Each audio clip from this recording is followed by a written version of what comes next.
nous ne sommes pas les Kardashians. Pour la famille Kardashian, les violences intrafamiliales sont le fonds de commerce. Mais dans nos familles, dans nos structures familiales à nous, les violences intrafamiliales sont une norme, même si c'est un fléau pour tout le monde.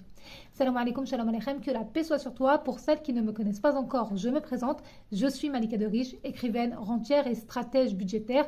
Et je les répète, nous ne sommes pas les Kardashians. Il n'y a absolument rien qui justifie les violences intrafamiliales. Au sein d'une même famille, il peut y avoir plusieurs formes de violence. Il peut y avoir des violences physiques, verbales, psychologiques, émotionnelles, sexuelles, économiques, etc. Et tu as tout à fait le droit de faire le nécessaire pour t'en protéger.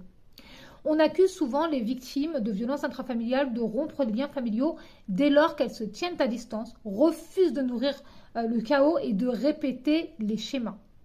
La vérité, c'est qu'à chaque fois que ta famille t'insulte, elle rompt les liens familiaux.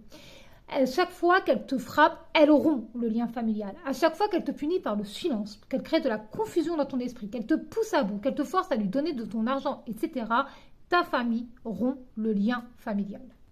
En tant qu'être humain, tu as le devoir de te protéger de toute forme de violence et tu n'as pas à vivre l'enfer sur terre pour des humains qui ne savent pas ce que signifie vraiment être une famille.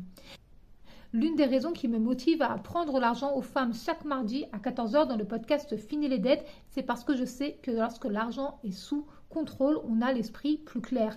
Et un esprit clair permet de prendre les meilleures décisions pour soi-même et pour ses enfants quand on en a. Si tu subis des violences intrafamiliales, il existe des solutions. Premièrement, tu as le droit de porter plainte contre ta ou tes agresseurs. Ensuite, tu peux appeler le 3919 qui est le numéro national d'aide et d'écoute pour les femmes victimes de violences et leur entourage.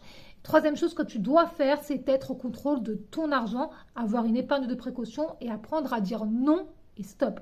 C'est exactement ce que je t'apprends à faire dans le podcast Fini les dettes chaque mardi à 14h.